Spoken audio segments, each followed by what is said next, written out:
Messes happen in our homes. It's just life. We live here. Dealing with these messes day after day, as well as cleaning the house, that can feel really exhausting. I have felt that. I still feel that regularly, where it's so overwhelming that, okay, it's just going to be easier just to ignore it, to sit and just pretend it's not happening.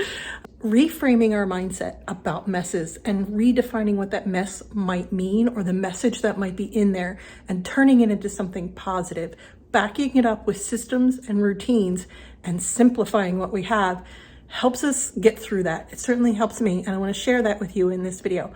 Welcome to the channel. My name is Erica Lucas, and I share videos about simple living. And we're going to dive a little bit deeper into this mess right there. Let me show you a real life example that made me think of making this particular video. The kids are building a Lego city on our big table. Yesterday, they started this project and asked me not to clean it up. At first, I felt anxiety about going to bed with leaving it like this. Anxiety about where we would eat our meals. Anxiety about how long they would expect to leave it like this. I really had to take a minute and reframe my mindset so that my anxiety didn't spin out in stress, so I didn't dismiss their creativity and tell them no. I had to think of the systems that we have in place today. Some of the pieces of the system that made me feel better, made me feel less anxious, were that we have one bin of miscellaneous Lego. We used to have a lot more. They will clean up this project. Not me, they'll clean it up. And it's easy for them to clean up. They can just sweep it all into the Lego bin when they are finished, whatever day that might be. The kids are creating amazing Lego pieces right here and then building stories. They're verbalizing their stories as they're playing. They entered deeply into this world of creativity and brought their characters to life and their creations to life. It's not a mess in their eyes. It's not a mess to them. And that's how I had to reframe this situation so that it didn't create anxiety for me, that my clutter is not their clutter, and vice versa. Your surroundings can impact your mood, your thoughts, your actions. And one of those areas for me is definitely the dining room. Another area is my kitchen. These two rooms are connected in our home and they are central to everything pretty much for us. We do our schoolwork here at this table. Obviously the kitchen we use all day. And for me, clearing off the counters and clearing off the dining room table, it helps, it's satisfying, it's calming, it resets my mood. When the kitchen counter and the dining room table have stuff piled onto it, my mind is muddled. This had me thinking about the message inside our messes. I took a deeper thought walk through the message that I had heard today. I looked around my house with a reframed mindset just today.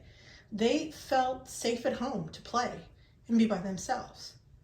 They were protected by God, by me, and the dog in a home filled with love and trust.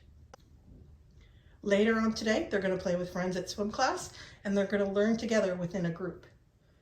They leveled up belts in karate and earned an accomplishment sourced from practice, discipline, perseverance. Each mess in my home has a message. I share this with you now in this video because the message for me today was that we have a beautiful life filled with learning and experiences and love, a home that focuses on our family, togetherness, and our individual relationships. 4 years ago, the kids could not spread out and play like this. Every surface in our house was layered with stuff. And I'm going to tell you this because I think it probably needs to be heard by someone who is watching. There was a period of time before we simplified and decluttered that my house was dirty. I hate admitting that, but it was. It was way dirtier than how I keep it now. I'm able to keep it clean because our surfaces are not cluttered. My table before would have been stacked. We wouldn't even used it. Let alone cleaned it and disinfected it. To get to those surfaces, to be able to clean, I had to clear away so much stuff. And now that we live with less and we really simplified so many things, it's a lot easier to clean.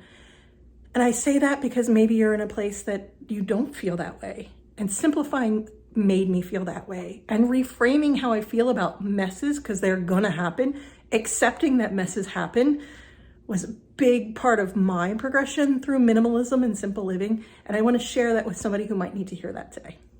The message back then was different. The message then was that change had to happen in order for us to have a better life that we wanted.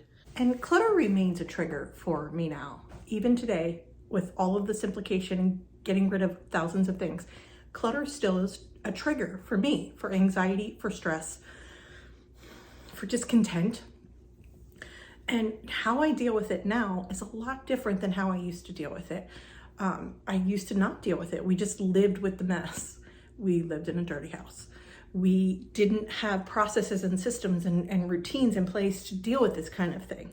And so I'm still triggered now by clutter, but it's not my clutter. This is not clutter to them. And reminding myself that and reframing my mindset and thinking about it a little bit differently and reminding myself that it's so easy to clean up. It's not a big deal.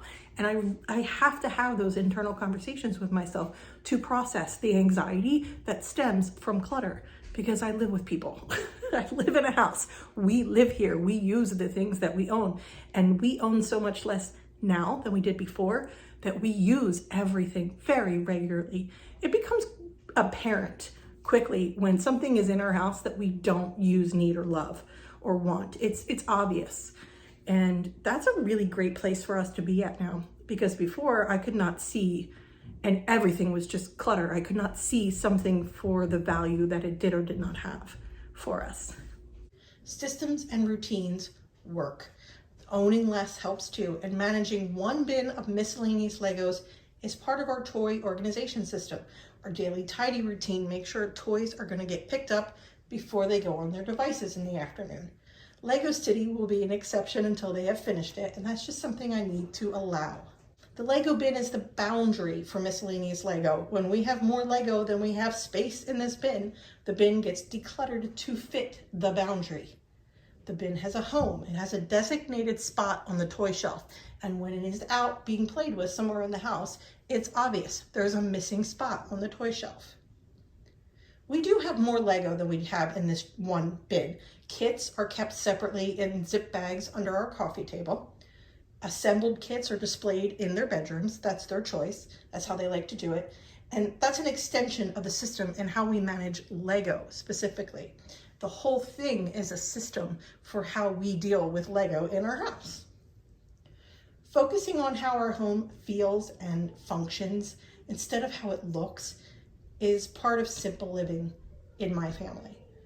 Messes can be dealt with in the right set of systems and routines. Messes take on a different meaning and have a different message.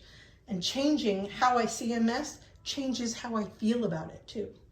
Focusing now on how my home feels or functions rather than how it looks is a part of simple living for me. It's just more important than how something looks to someone coming into my home. How does it work and how does it feel for my family? And that's what acknowledging these messes means for me now. It's almost therapeutic. I really appreciate you spending part of your day with me today. I think you might like this video next about boundary method, and I will see you in the next one.